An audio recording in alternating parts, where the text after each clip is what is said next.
Fala moçada, tudo bem com vocês? Então, na nossa aula de hoje, o objetivo é fazer um grande resumo de um pouco do conteúdo que nós já vimos. Lembrando que nenhum resumo nunca substituirá as nossas aulas, então não deixe de assistir às nossas aulas. Se você não tem acompanhado as aulas de forma presencial ou ainda tá com dificuldade, né, de ir à aula, assistam todas as nossas aulas, joia? Essa aula de hoje, quem tiver oportunidade de ir então na aula da faculdade hoje, deixo a dica. Nós vamos fazer, eu fiz várias questões para ficar mais fácil de abordar o conteúdo. Então nós vamos ter uma revisão em cima de, salvo engano, 20 e poucas questões que também poderão ser utilizadas nas atividades que os senhores vão fazer, aquelas duas atividades que serão entregues, salvo engano, na outra semana. Joia? Então vamos para a nossa revisão. No que consiste o princípio da motivação das decisões? Moçada, vocês se lembram bem, quando a gente estava vendo os princípios processuais, nós temos uma aula específica sobre princípios, depois eu vou deixar marcado aqui ou lá, algum lugar para vocês ficarem fácil de assistir. Mas quando nós falamos em decisões judiciais, é necessário relembrar que o juiz ele não pode decidir conforme suas convicções. O juiz ele deve julgar conforme a lei. Nós falamos que o magistrado está adstrito da lei. O que quer dizer, professor, adstrito? Quer dizer que ele está preso, enraizado na lei. O magistrado, então, ao proferir uma decisão, ele deve motivar essa decisão. Motivar como? Motivar fundamentando essa decisão conforme a lei, a jurisprudência.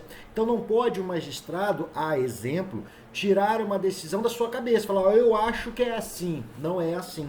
Então todas as decisões deverão ser motivadas, sob pena de nulidade da decisão do magistrado, que poderá, então, ser questionado pela parte. Joia? Discorre e exemplifica sobre o princípio da paridade de armas. O princípio da paridade de armas está ligado ao princípio da isonomia, da igualdade, não é isso? Que traz aquela ideia que, dentro do processo, as partes devem litigar com as mesmas armas. Ou seja, se uma parte está armada de um canhão e a outra com uma pedra, ou eu dou um canhão para outra parte, ou eu tiro o canhão e dou uma pedra para a que está mais forte. Para que ocorra um processo justo, as partes devem lutar, dentro de aspas, de forma igual.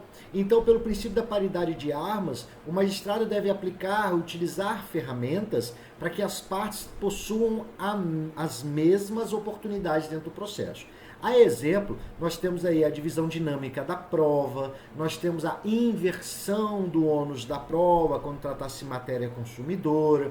Então, nós temos várias ferramentas onde o juiz ele deve buscar isso, que as partes litiguem com as mesmas armas. Por isso que a doutrina vem chamando o princípio da igualdade aplicado ao processo de paridade de armas. Joia? Quais as principais diferenças entre conciliação e mediação? Esse conteúdo foi o conteúdo, salvo engano, na nossa primeira aula, uma das primeiras aulas, onde nós vimos os institutos chamados de autocompositivos. Moçada, lembrando que a autotutela no Brasil ela é proibida. Então, as pessoas não podem utilizar das suas próprias forças, das suas próprias mãos para alcançar um objetivo. Lembra disso? Nós temos a exceção, sim, temos exceções, mas a regra é que a autotutela no Brasil é proibida, beleza? Previsto inclusive no Código Penal. Só que olha que interessante, o Estado chama para si a responsabilidade de julgar, correto? Ele chama para si a responsabilidade, nós decorremos de jurisdição. Ele chama para si a responsabilidade para julgar. Porém, nós sabemos que, diante do grande número de ações judiciais, foi acontecendo um abarrotamento do Poder Judiciário. Então, muitas demandas, grande lapso temporal para a satisfação, então, dessas decisões judiciais, para esses processos, para as partes alcançarem o objetivo. Em decorrência disso, o novo CPC de 2015, ele trouxe uma nova vertente, a autocomposição dos conflitos, a tentativa de solucionar os conflitos de forma autocompositiva. O que isso quer dizer, professor? Isso quer dizer que o Estado deve propiciar ferramentas para que as próprias partes cheguem num acordo. Quando eles chegam num acordo, a ideia é que eles participam da decisão. Então, olha que interessante. Nós estamos perdendo esse caráter de resolver nossos problemas. Qualquer problema que nós temos, vou levar você no Poder Judiciário, vou processar você e assim por diante. Então isso acabou acarretando aí um grande número de ações. Nós perdemos a essência de saber negociar, de solucionar nossos conflitos por conta própria. Joia? Então, para isso nós temos duas, entre outras ferramentas, nós temos duas, a conciliação e a mediação. E esses dois institutos, eles mudam um pouco de acordo com o objetivo, a questão do terceiro. Então vamos lá. Primeiramente, a conciliação. Na conciliação eu tenho um terceiro, imparcial. E na mediação também tem um terceiro imparcial. Então aí nós não temos diferença. Segundo ponto, na conciliação, esse terceiro imparcial pode dar sugestões para a solução do conflito. Olha só. E na mediação? Não. Na mediação, o terceiro imparcial, ele está ali com a busca da retomada do diálogo. Ele está ali para sugestionar que as partes conversem e não propriamente dar pitaco na solução do conflito. Olha a diferença principal. Outra diferença, quanto ao próprio objetivo. A conciliação, moçada, ela tem um único objetivo, solucionar o conflito. A conciliação busca apenas isso, solucionar o conflito, ponto final. E a mediação? A mediação ela busca a retomada do diálogo. Como assim, professor? A retomada do diálogo entre as partes, que as partes reaprendam a conversar. E é nisso que o objeto das duas é um pouco diferente. A conciliação ela é mais direcionada às demandas que envolvem única e especificadamente pecúnia, dinheiro, prejuízos, danos.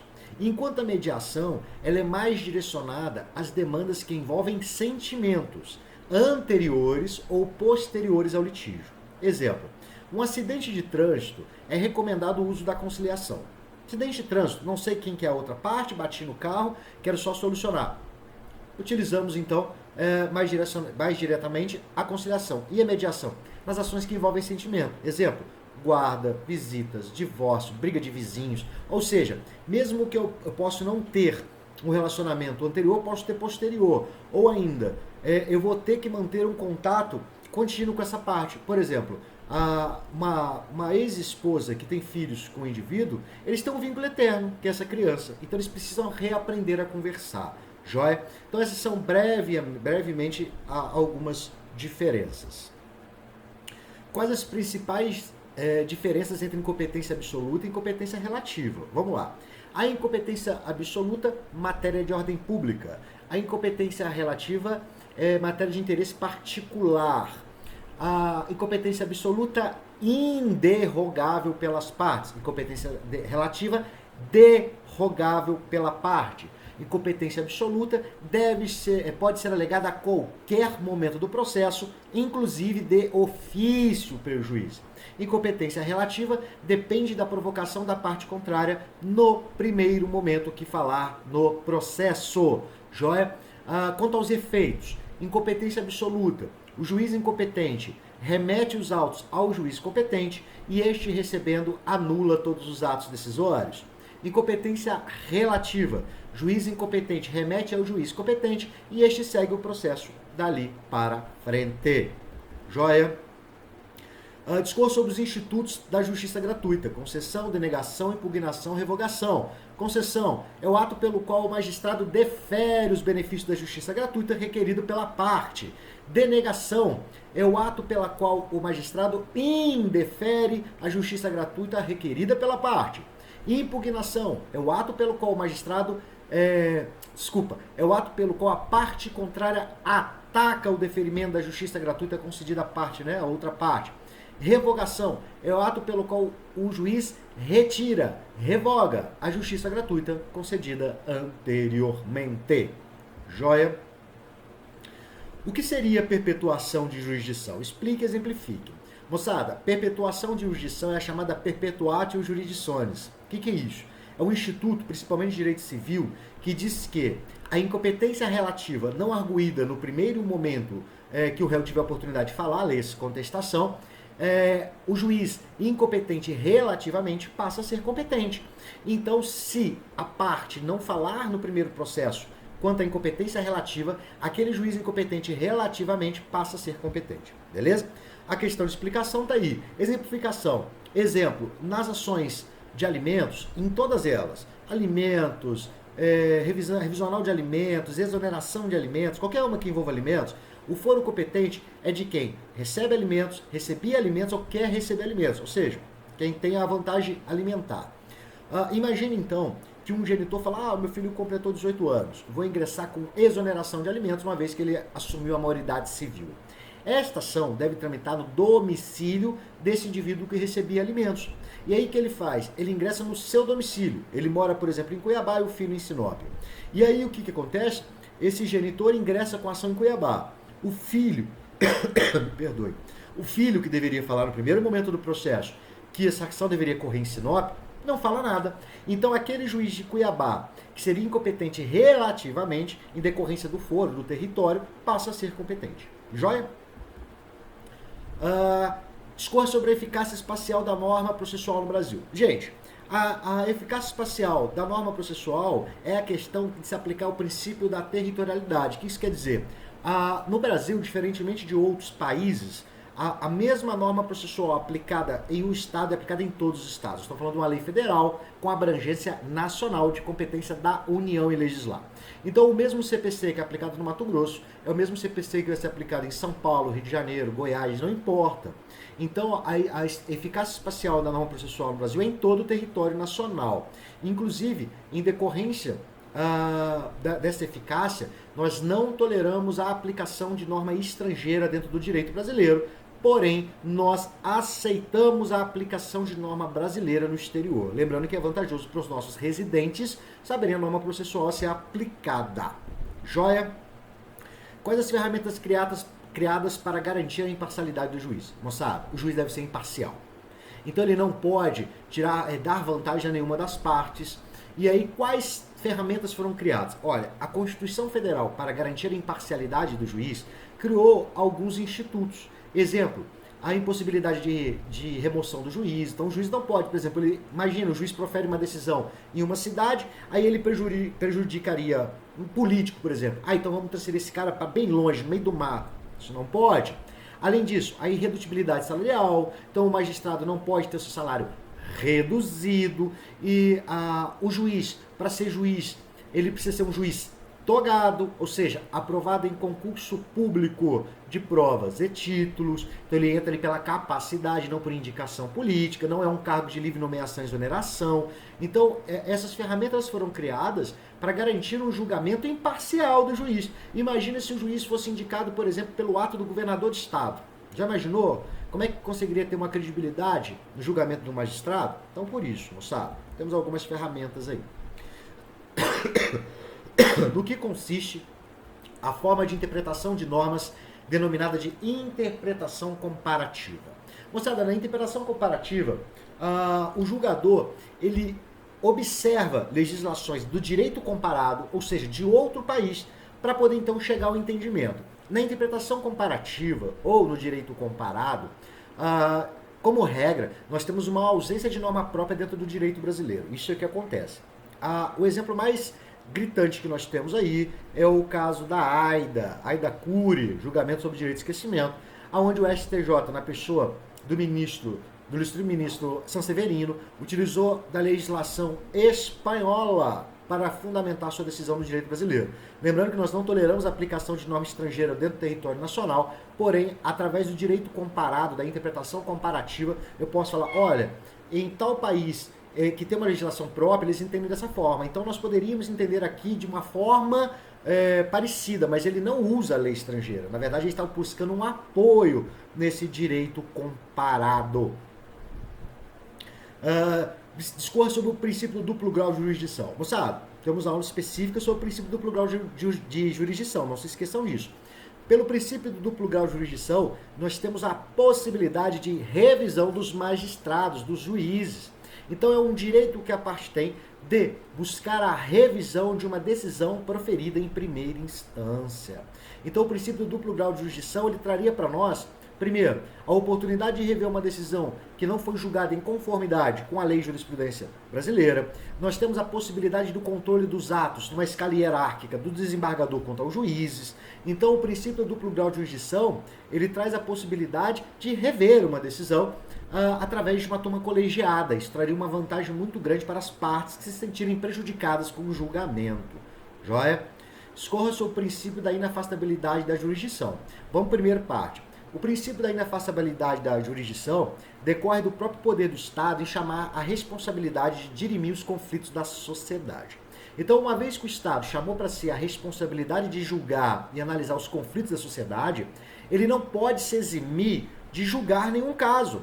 Ele não pode, a exemplo, criar obstáculos para que as pessoas tenham acesso à justiça. A exemplo, criar procedimentos administrativos antes do procedimento judicial. Ele fala, olha, para você ingressar judicialmente, primeiro você deverá ingressar com o procedimento administrativo e depois você ingressa no judicial. Beleza? Esta é a ideia do princípio da inafastabilidade. Existe exceção a esse princípio? Sim. Qual que é a exceção? As ações previdenciárias.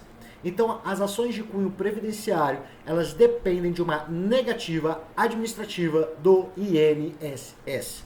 Então, só depois da negativa do INSS que eu poderia ingressar judicialmente. Decisão do STF. Joia? É constitucional. Quais as ferramentas processuais para combater a deslealdade processual? Moçada, a deslealdade processual, ela acaba indo de contramão com a boa-fé processual, com a lealdade processual, não é isso? Então, o que o legislador fez como ferramentas para combater a deslealdade processual? Ele criou as chamadas multas processuais. As multas processuais, elas foram criadas como ferramentas para punir os indivíduos que utilizam mal o poder judiciário. Temos aí a atentatória à dignidade da justiça, o não comparecimento à audiência de conciliação, nós temos a litigância de má-fé, nós temos recurso protelatório, ou seja, nós temos várias multas processuais que foram criadas para preservar essa lealdade processual, a boa-fé processual, joia? Discorra e exemplifique sobre o conflito positivo de competência. Conflito positivo de competência é quando dois juízes ou mais se declaram competentes para julgar uma determinada demanda. A exemplo, nós temos o caso da Lava Jato, onde uma juíza federal do Rio de Janeiro se disse competente para julgar a ação da Lava Jato, e aí naquela época, então, foi entendido pelo TRF que o juiz competente seria o Sérgio Moro. Ele juntou todas as ações que decorriam dos investigados, tudo em Curitiba. Então, o conflito positivo de competência é quando nós temos dois ou mais juízes que se declaram competentes a julgar uma demanda. Coisa rara, né? Bem rara. A discorra exemplifique sobre o conflito negativo de competência.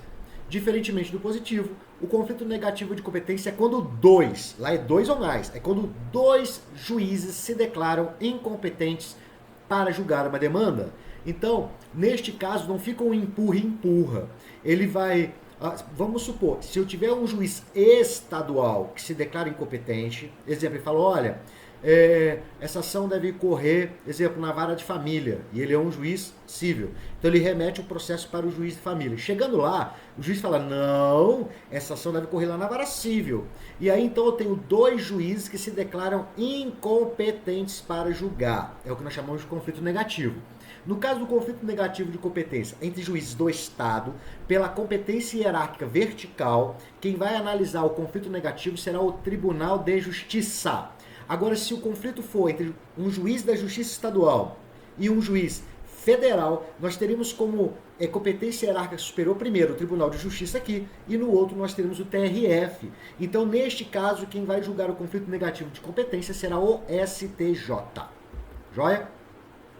Discorra sobre o princípio da publicidade aplicada ao Poder Judiciário. Moçada, todos os atos da administração pública são públicos. E o Poder Judiciário, como órgão da administração pública, ele tem seus atos públicos. Ponto. Regra. Porém, nós temos algumas demandas que são chamadas demandas em segredo de justiça. São ações sigilosas quanto ao seu conteúdo, forma ou pessoas envolvidas, que nestas demandas elas vão ocorrer em segredo de justiça. Por que em segredo de justiça? Porque o objetivo ou o conteúdo daquela demanda não interessa à sociedade. O principal tipo de demanda que envolve segredo de justiça, moçada, são as ações de família. Para que a sociedade vai querer saber sobre divórcio, relação de casamento, guarda, alimentos, adoção, que é infância e juventude, esses conteúdos não geram um reflexo de interesse da sociedade.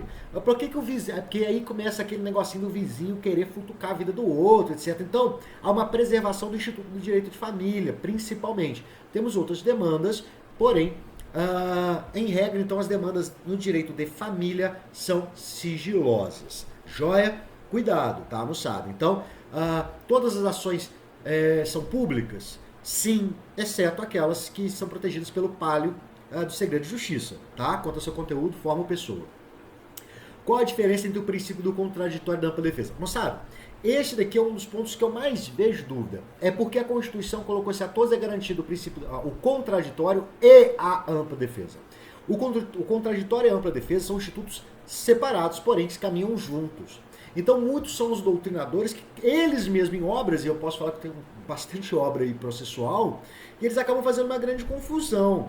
O que é o contraditório? O contraditório está ligado à ciência, da ciência daquilo que é imposto. O contraditório está ligado à própria citação da parte. E a ampla defesa? A ampla defesa é a oportunidade da parte se defender utilizando todas as ferramentas permitidas e emitidas em direito. Então, são institutos diferentes. A ciência, o contraditório, é obrigatório, sob pena de nulidade. E a ampla defesa? A ampla defesa, tirando o campo penal, na área processual, civil ou trabalhista, ela é facultativa. A parte defende se quiser, mas ela não vai ser eximida das responsabilidades. Nós temos a revelia, joia? Então, enquanto o contraditório é obrigatório sob pena de nulidade, a ampla defesa, como regra, tirando algumas áreas específicas, ela é facultativa, joia? Qual a diferença entre precedente e jurisprudência em súmula? Gente, esse conteúdo, inclusive, tem uma aula própria. Eu vou deixar aqui em cima para vocês assistirem, tá? Mas, basicamente, o precedente ele está ligado à análise de um caso em específico. A jurisprudência são as decisões reiteradas do tribunal, enquanto a súmula ela pode ser a calcificação de decisões reiteradas em sede de STJ ou STF para não gerar mais discussão. Lembrando que a súmula ela acaba decorrendo de uma atividade atípica do Poder Judiciário, que é legislar. Joia? E por último, e não menos importante, tem algumas perguntas que uma pessoa que possui uma renda de 20 mil reais pode pedir justiça gratuita? Gente, olha só, depende. Depende por quê? Porque a renda da pessoa não é um único critério para deferimento da justiça gratuita. Como assim, pessoal? Olha, imagine que a pessoa ganhe 20 mil reais por mês, mas ao mesmo tempo ela deva 30 por mês. Então por isso que a gente responde depende. Porque a renda da pessoa, ou ainda o patrimônio da pessoa, não são os únicos critérios a serem analisados no momento de deferimento da justiça gratuita, tá? Então, por exemplo, uma pessoa que possui 20 mil reais, ela pode estar querendo ingressar com uma ação que a gente chama de ação de superendividamento, ou seja, quando a pessoa deve muito mais do que ganha. E aí, então, como é que ele vai, se ele não tem como nem pagar o básico, como é que ele vai pagar as custas, tá? Então, a pessoa que tem boa renda, a gente pressupõe que ela teria capacidade financeira, mas não é regra, joia? E nem a questão patrimonial. Podia perguntar, uma pessoa que possui um imóvel avaliado em 5 milhões de reais, poderá pedir justiça gratuita? Mesma coisa, depende. E se esse patrimônio decorre de um inventário? Ele nem tem como pagar isso, entendeu? Então vai depender, e é isso que traz tão bonito esse instituto aí, que nós chamamos de justiça gratuita. Moçada, então eu vou finalizando a aula por aqui, deixo o meu abraço para os senhores, até mais ou até breve. Valeu!